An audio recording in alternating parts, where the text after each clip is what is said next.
कभी पृथ्वी में प्रलय हो, चाहे आनंद हो, चाहे भगवान का अवतार हो, ये केवल भगवान की इच्छा से होगा। मानव को तो अपने कर्म में ध्यान करना चाहिए, नहीं तो माँ जन्म जन्म मरण, जन्म जन्म जन्म का सिलसिला चला ही रह जाएगा। पुनरपि जननम पुनरपि मरणम पुनरपि जठरे शयानम पुनरपि जठरे शयानम।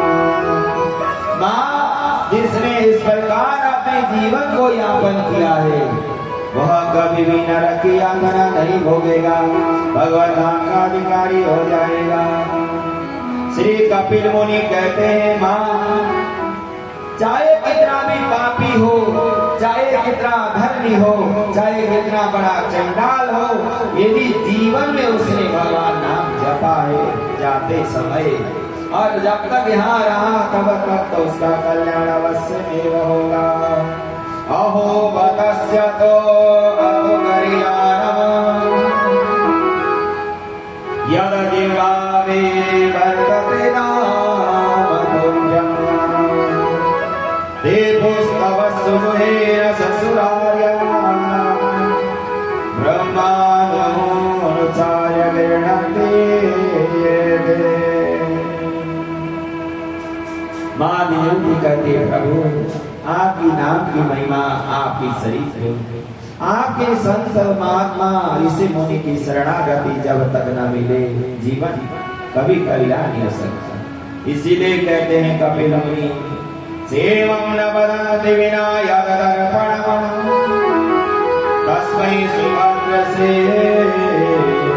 नमो नमः, तस्मै सुभद्रसे नमो नमः। अंतिम में ही कहा जाता है कि जब तक भगवान की शरणागति न हो मां, कभी मानव का कल्याण नहीं हो सकता। भगवान श्री हरि ने जब कथा सुनाई, देवोती मां ने समाधि लगाकर वहीं अपनी समाधि के द्वारा भगवत धाम की ओर प्रस्थान कर गई। महाराज श्री कपिल मुनि गंगा सागर में जाकर विराजमान हो गए, और आज भी माघ मकर संक्रांत को श्री कपिल मुनि की पुण्य नगरी गंगा सागर में वहां जाकर सभी स्नान करते अपने जीवन को धन्य बनाते हैं। इसीलिए भगवान श्री हरि से भी हम यही प्रार्थना करें, कहा गया है कि भगवान नाम जपे बिना, भगवान की शरणागति के बिना कभी भी मानव जीवन का कल्याण नहीं हो सकता। इसीलिए सभी मिलकर प्रभु के चरणों में हाजिरी लगाए। गोपाल चले आओ, गोविंद चले आओ, गोपाल चले आओ, गोविंद चले आओ, गोपाल चले आओ, गोविंद चले आओ, गोपाल चले आओ,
गोविंद चले आओ, गोपाल चले आओ, गोविंद चले आओ।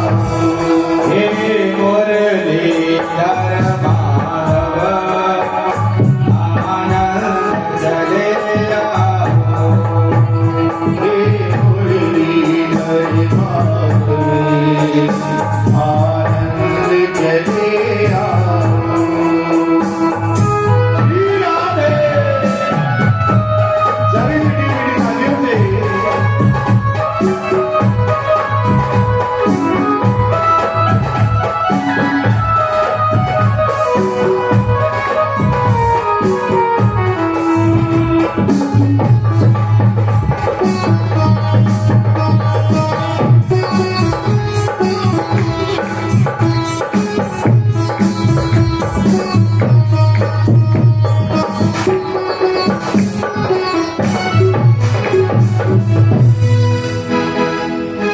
सुनते कि राधा वल्लभ भक्तों की सुनते, की राधा वल्लभी भक्तों की सुनती है। तुम भक्तों के हो भगवान, दुनिया को बता जाओ, तुम भक्तों की हो भगवती, दुनिया को बताता हूँ। गोपाल चले आओ, गोविंद चले आओ, गोपाल चले आओ, गोविंद चले आओ। हे मुरलीधर माधव आनंद चले आओ, हे मुरलीधर माधव आनंद चले आओ।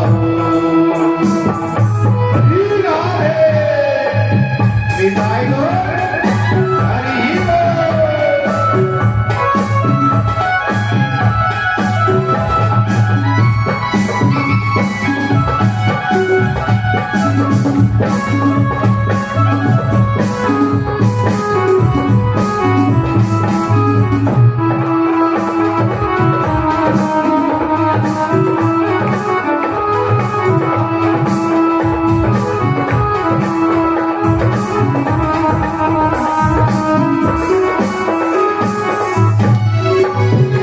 एक शरत जमाने से हमने लगाई है, एक शरत जमाने से हमने लगाई है। एक शरत जमाने से हमने ये लगाई है, हमने लगाई है।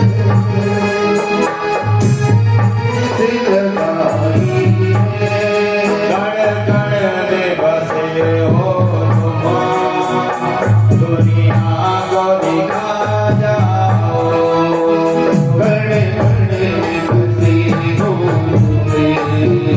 दुनिया को दिखा जाओ।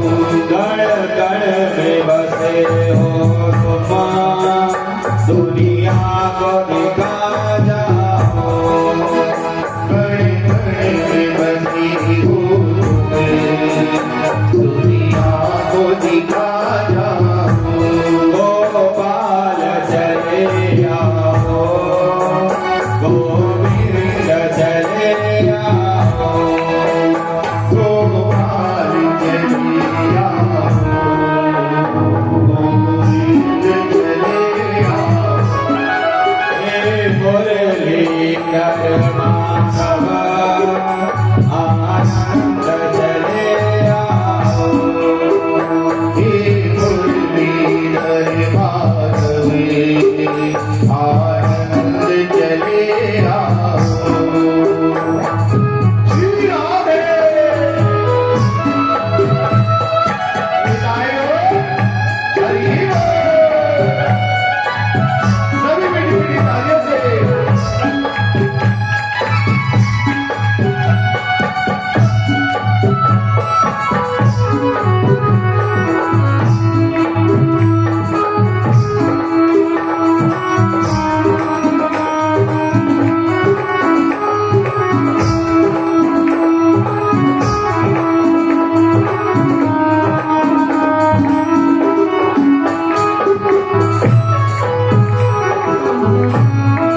दर्शन को मेरे नयन दरस में तेरे दर्शन को मोहनी मेरे नैन करती है। दर्शन को मेरे नयन दरस में तेरे दर्शन को मोहनी तेरे नैन करती है। एक पल भी चैन नहीं दिन नगर एक पल भी चैन नहीं दिन रहने बरसती है। या मुझको बुला लो या मुझे चले आओ या मुझको बुला लो या मुझे चले आओ। गोपाल चले आओ गोविंद चले आओ गोपाल चले आओ गोविंद चले आओ। हे मुरलीधर माधव आनंद चले आओ हे मुरलीधर माधवी आनंद चले आओ। गोपाल चले आओ गोविंद चले आओ गोपाल चले आओ गोविंद चले आओ। हे मुरलीधर माधव आनंद चले आओ हे मुरलीधर माधवी आनंद चले आओ। मुरलीधर माधव आनंद चले आओ हे मुरलीधर माधवी आनंद चले आओ।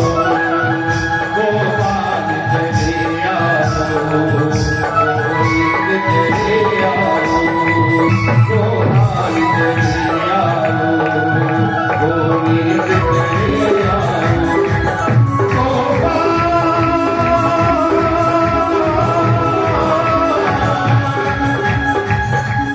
गोविंद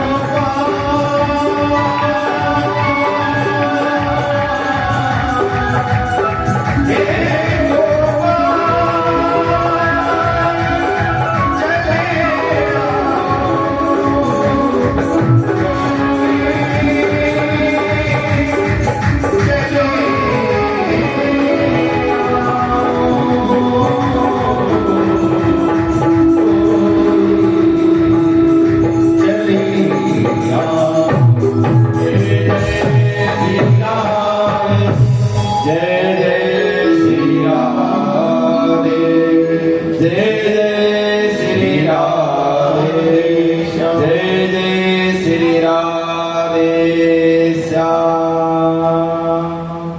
हमारे बीच में हमारे सम्माननीय बड़े भ्राता श्री वर्गी कौशिक जी जिस यह सहारनपुर नगर में जो सम्माननीय आदरणीय और पूजनीय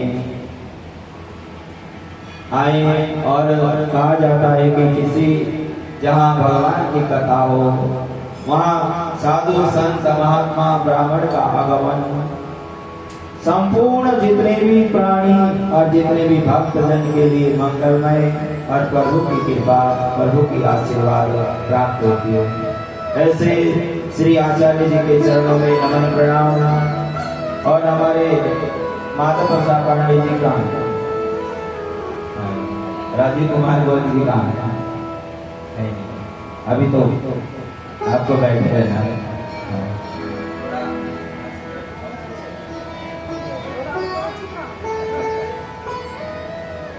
आचार्य जी का सम्मान श्री माधव प्रसाद पांडे जी हमारे आज हुए हैं और तिलक आदि के द्वारा सम्मानित किया जाए। राजीव कुमार गोयल जी भी यदि कहीं आसपास हो तो वो आए और हमारे आचार्य जी का सम्मानित करें। बोलो राधा रमण भगवान की जय। इस प्रकार भगवान श्री हरि की परम मंगलमय श्रीमद् भागवत महापुराण की कथा कपिल मुनि कहने लगे और अपने गंगा सागर में जाकर समा गए। अब विदुर जी महाराज जी कहते हैं गुरुदेव भगवान ये भी बताइए, हमने सुना था कि भोलेनाथ और माँ पार्वती जो सती का चरित्र भी हमें बताइए, उस बारे में हमें प्रकाश डालिए। तुरंत कहने लगे नमस्तो नम सतरूपाय तीसरा संज्ञा सजगिरे आकुति विभूति परसुति सारिद्री सूर्यमा। दक्ष प्रजापति की कई कन्याएं हैं और उनमें जो सबसे छोटी कन्या सती है, जिनका विवाह शंकर भोलेनाथ श्री बाबा भोलेनाथ जी के साथ हुआ और दोनों ही भगवान श्री हरि भोलेनाथ को सदा सर्वदा भगवान श्री हरि के अनन्य भक्त हैं और अपनी समाधिस्थ रहते हैं। और भोलेनाथ जी तो जब इच्छा हो तो भगवान अपने इष्ट देव राम जी की कथा सुनने के लिए चले जाते हैं। तो क्या हुआ, एक समय की बात जब भगवान भोलेनाथ जी को भी कथा सुनने की इच्छा हुई तो वहां कैलाश पर्वत से सती माँ को लेकर कुंभ ऋषि के पास गए और वहां उनके चरणों में बैठकर जब कथा सुनने लगे, सती माँ कहती हैं कि जो भोलेनाथ है जगन्नाधार और इस जगत के मालिक परमेश्वर, और वहां एक महात्मा के चरणों में कैसे कथा सुनेंगे। शंका हो गया, कथा श्रवण नहीं किए और जैसे कथा समाप्त होकर श्री भोलेनाथ जी और सती अपने कैलाश पर्वत की ओर जा रहे हैं। भगवान श्री रामचंद्र जी का वनवास काल चल रहा था और भगवान श्री रामचंद्र जी अनंत लीला करते हुए धराधाम में साक्षात भगवान श्री होते हुए और एक साधारण मानव का चरित्र करके लोगों को समझा रहे हैं। धराधाम में कभी भी कोई समस्या आ सकती है, कभी भी कोई संकट आ सकता है, पर हर परिस्थिति के अनुसार अपने को बदल कर चलना चाहिए। इस प्रकार राम जी ने अनेकों लीला अपने भक्तों के लिए की। तो वह एक नाटक चल रहा था। तो भोलेनाथ जी जैसे जा रहे वहीं रास्ते में राम जी मिल गए। विलाप करते करते सीता की खोज करते हुए जंगल की ओर जा रहे थे। जब सभी ने देखा एक भगवान होकर भी यदि यहाँ मानव की तरह विचरण कर रहे, रो रहे हैं, विलाप कर रहे हैं और यह जंगल में वृक्ष लता गुल्म से पूछ रहे मेरी सीता कहाँ है। तो जब यह रामचंद्र जी की ऐसी लीलाओं को देखा कि मोहित हो गई और विचार करने लगे नहीं, आज भगवान ये असली है या नकली है, परीक्षा लेकर देखो। और वहां गई, परीक्षा लिया। भगवान ने तुरंत पहचान लिया, माँ फिर से तू भगवान कहाँ है, आप अकेली जंगल में क्यों बड़बड़ कर रही है। तो भोलेनाथ जी ने जब ध्यान लगा कर देखा, माँ सती ने जब सीता का रूप धारण किया है, मेरे परमाराध्य भगवान श्री हरि की पत्नी का उन्होंने पत्नी स्वरूप से उन्हें ठुकरा दिया, मन से परित्याग कर दिया। और एक दिन की बात है, परीक्षित जब वह भगवान श्री भोलेनाथ जी ने तो मन से उनका परित्याग कर ही दिया था। और एक समय जब प्रजापति दक्ष को बहुत बड़ा फल मिला, दक्ष प्रजापति का, उन्होंने वहां सभी को बुलाया, सभी जने वहां आए, सभी ने खूब सम्मानित किया। पर वहां ब्रह्मा विष्णु महेश सभी आए थे। ब्रह्मा विष्णु और भोलेनाथ जी जब सभा में दक्ष प्रजापति आए तो कुछ भी खड़े न हुए और वहां बैठे रहे।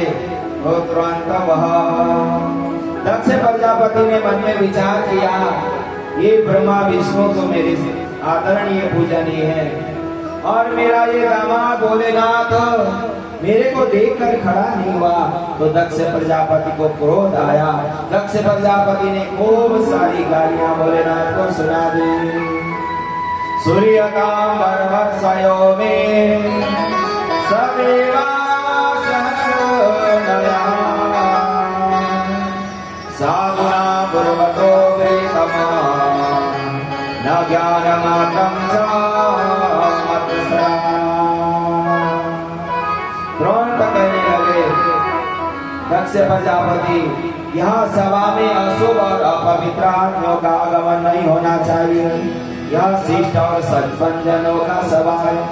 सभी ने इधर उधर देखकर घूमकर देखने लगे कि जो सभापति है उनका भाषण आखिरी में होना चाहिए। आज दक्ष प्रजापति शुरू में ही क्यों बोल रहे हैं? फिर कहने लगे, देखो ये जो तुम्हारा शंकर है यहाँ ऐसे बैठा हुआ मुझे देखकर भी खड़ा नहीं हुआ, और जो यह मरकट लोचन और जो मेरी कन्या का पति मेरा दामाद हो तो मेरा सम्मान नहीं करता, ऐसे को यहाँ रहना नहीं चाहिए और इस सभा से बाहर कर दो। भोलेनाथ मन ही मन विचार कर रहे हैं। अब वो देखो संसार में जो कुछ भी है भोलेनाथ भी जरा यदि कोई सीखे अपने जीवन में तारे तो कभी संकट नहीं आ सकता। भोलेनाथ जी विचार करते हुए कहने लगे, कोई बात नहीं, ससुर साहब हैं जिन्होंने अपनी पुत्री हमें दे रखा, जो कुछ कहे कोई बात नहीं। जब वहाँ नंदी मृंगी श्रृंगी ने देखा अपने भोलेनाथ जी का अपमान होते हुए, वह कमाते हुए दक्ष प्रजापति को पकड़ने के लिए जा रहे। भोलेनाथ जी ने कहा, नहीं कुछ नहीं करना, और यह जो जैसा कर्म करेंगे वैसा ही भरेंगे। तुरंत भोलेनाथ जी के मन में विचार आया, इस सभा में रहना नहीं चाहिए। सभा को छोड़कर अपने कैलाश पर्वत में जाकर वहां गए भोलेनाथ, और अपने पत्नी को कोई बात बताई नहीं, तेरे पिताजी ने मेरा अपमान किया है और मैं तेरे पिताजी के द्वारा अपमानित होकर सभा से आया हूँ। भोलेनाथ जो भी समस्या है पी जाते हैं जिसे संसार की परिस्थिति को ठीक करा जाए। भोलेनाथ जी ने अपने भगवान परमाराध्य रामचंद्र जी का ध्यान लगाते हुए समाधि में मग्न हो गए और ऐसे ही समाधिस्थ बने रहे। काफी समय जब बीत चुका है, दक्ष प्रजापति ने हरिद्वार में बहुत बड़ा यज्ञ किया है और वहाँ सभी अपने दामाद आदि अपने रिश्तेदारों को बुलाया, पर ना भोलेनाथ ना सती दोनों को बुलाया नहीं, कोई पत्र नहीं भेजा। और एक दिन की बात, जब सभी देवी देवता आकाश मार्ग से जहाजों से गड़गड़ाते हुए हरिद्वार की ओर जा रहे हैं, और सती माँ कहने लगी, भोलेनाथ भोलेनाथ ये चार विमान कहाँ जा रहे हैं? भोलेनाथ जी कहने लगे, सती तेरे पिताजी ने हरिद्वार में बहुत बड़ा महायज्ञ किया है और सभी ऋषि मुनि महात्मा और उनके जितने भी रिश्तेदार हैं वही कथा में और यज्ञ में जा रहे हैं। सभी जैसे वहां गए और यज्ञ वहां पर आरंभ किया गया। भोलेनाथ को बार बार सती कहती, चलिए आप भी चलो हम भी चले। भोलेनाथ जी कहते हैं, बिना बुलाए नहीं जाना चाहिए और हम नहीं जाएंगे। तो भोलेनाथ जी ने वो बात याद आई कि एक समय तेरे पिताजी ने मुझे बहुत अपमानित किया था। आज तक कई बरस पहले जो बात हो गई थी, आज अब सभी ने बार बार कहा क्यों नहीं चलते, हमारे लिए पत्र क्यों नहीं आया?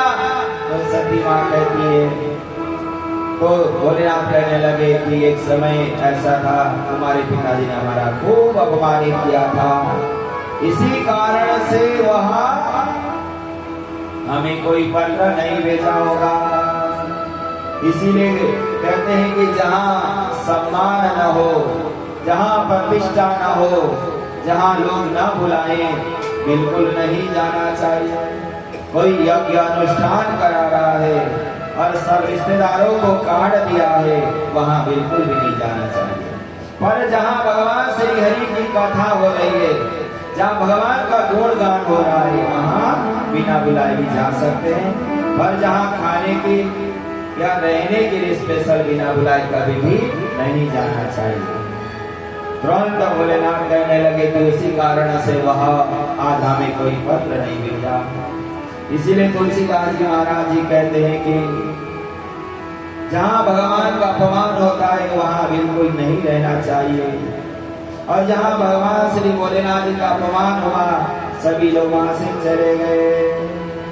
हरे हर लिंगा सुनाई जो गाना, हरे हर लिंगा सुनाई जो गाना, हरे हर लिंगा सुनाई जो गाना, हरे हर लिंगा सुनाई जो गाना, कोई पाप वो बात समाना, कोई पाप वो बात समाना, हरे हर लिंगा सुनाई जो गाना, हरे हर लिंगा सुनाई जो गाना, कोई पाप वो बात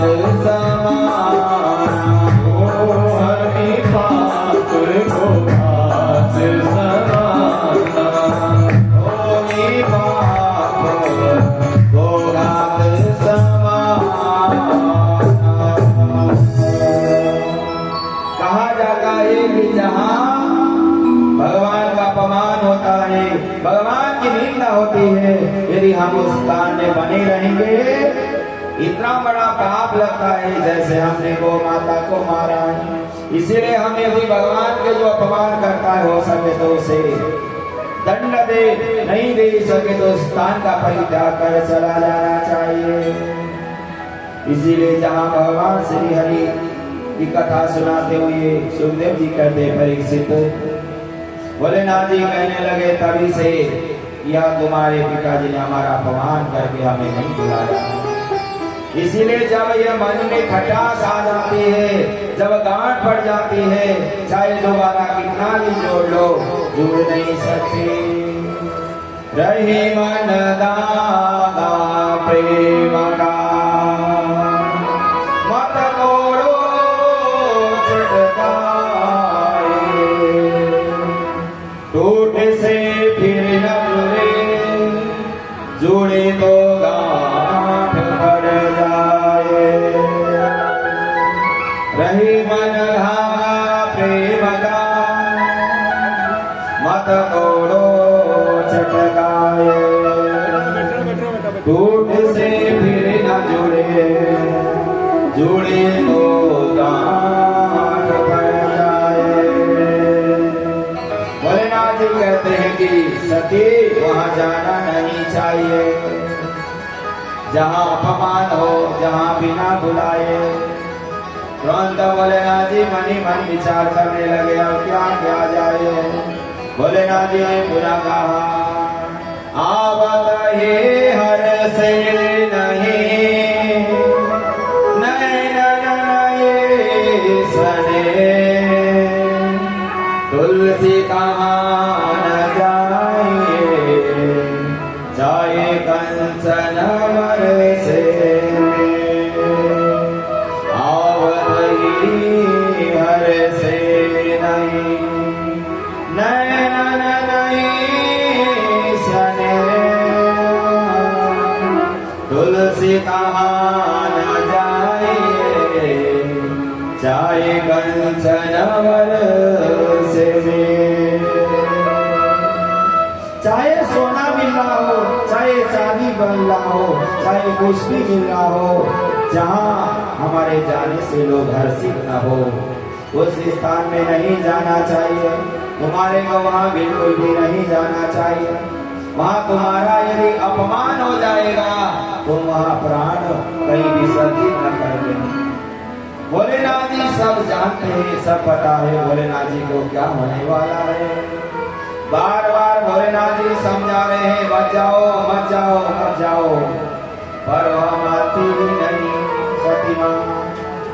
कहने लगे भोलेनाथ कोई बात नहीं, मेरे पिताजी ने यदि चिट्ठी भेज दिया होगा, डाकिया लाना ही भूल गया होगा, पिता के घर को बिना बुलाए जाना चाहिए और मैं जा रही हूँ। भोलेनाथ जी ना जाने को कहते हैं ना न जाने को कहते हैं।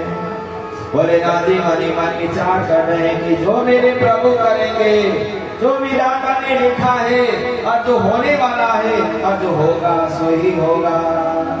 होइए सोई जो राम रचिरा, नहीं सोई जो राम रचिरा, होइए सोई जो राम रचिरा, हो नहीं सोई जो राम रचिरा, ओ हरे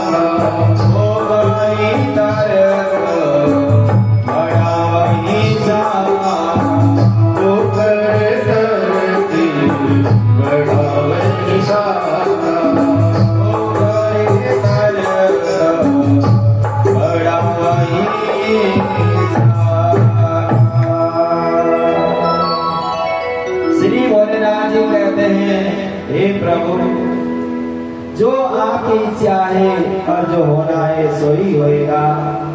हम बार बार इधर उधर की बात करके अपना समय क्यों व्यर्थ गवाएं। इसीलिए भगवान श्री हरि का ध्यान लगाते हुए कहने लगे जो होगा सो ही होगा।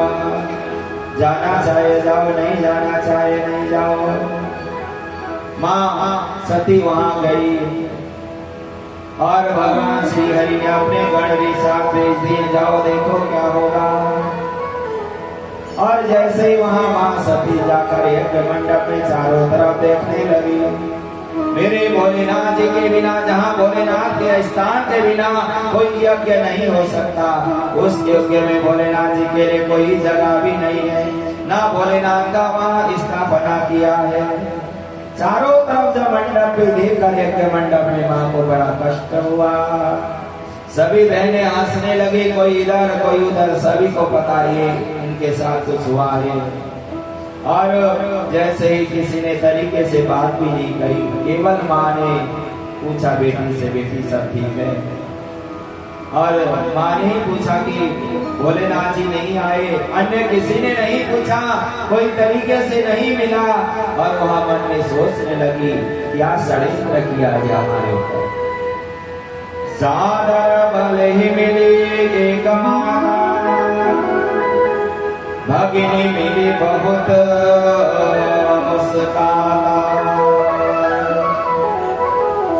देखो माँ तो कुछ भी है, माँ है। माँ चाहे कुछ भी हो अपने बच्चों से कभी भी दूर नहीं रह सकती। माँ तो तुरंत आकर बेटी से गले लगाकर मिली, ना पिताजी ने कुछ पूछा, ना बहनों ने हंसते हुए इधर उधर कहने लगे कि तू अकेली क्यों आई है, सब जानबूझकर मजाक बनाने लगे। तुरंत मां सती चारों तरफ मंडप की ओर घूमते हुए देखने लगी जहां भोलेनाथ जी का स्थान नहीं है। मन में विचार करने लगी कि जो भोलेनाथ की पूजा न करने वाले और जो भोलेनाथ जी का अपमान करने वाले, ऐसे मेरे पिताजी की मैं बेटी होना और मेरे को जीना ही ये मेरा पाप कर्म है। और ऐसे दक्ष प्रजापति की बेटी कहकर मुझे लोग बुलाएंगे। जो भोलेनाथ का विरोधी दक्ष प्रजापति की बेटी सती कहकर मेरा अपमान होगा और इस यज्ञ में मुझे रहना ही चाहिए। मन में विचार करने लगी मैं यहाँ से जाऊंगी, मेरे भोलेनाथ जी पूछेंगे क्या हुआ, क्या बताऊंगी। और यहाँ लोग सब इस प्रकार की वह अपमान को देखकर मन ही मन विचार करने लगे। अभद्र रुद्र भागा कमक्षम चातुरम प्रचलिया के कहेला विभवो यादृशं या नदी सोरो रूपो लोकमेव वक्षति माँ सती ने उन्हीं हवन कुंड में अपने आप को विसर्जित कर दी और अग्नि में भस्म हो गई। चारों तरफ हाहाकार मचने लगा। सभी देवी देवताओं ने जब ये परिस्थिति को देखा, वहाँ यज्ञ मंडप के चारों तरफ हाहाकार मचकर अनेक प्रकार की परिस्थिति को बिगड़ गया। और जैसे ही यहाँ माँ सती ने हवन कुंड में अपने को विसर्जित कर दिया, तो तुरंत वहाँ नारद जी चले गए भोलेनाथ जी के पास जाकर। भोलेनाथ जी के पास जाकर गए, क्या भोलेनाथ, माँ सती ने तो वहाँ जाकर यज्ञ कुंड के वहाँ अपने शरीर को विसर्जित कर दिया। हमारे बीच में हमारे आचार्य श्री परकी कौशिक जी, जो हमारे मंदिर के प्रबंधक राजीव कुमार गोल जी द्वारा उनको पटका सम्मानित किया जा रहा है। और सभी भक्तजन भी अपने अपने स्थान में बैठे हुए आचार्य जी को प्रणाम करते हुए प्रार्थना करें और भगवान श्री हरि के चरणों में नमन बंदन करते हुए ओम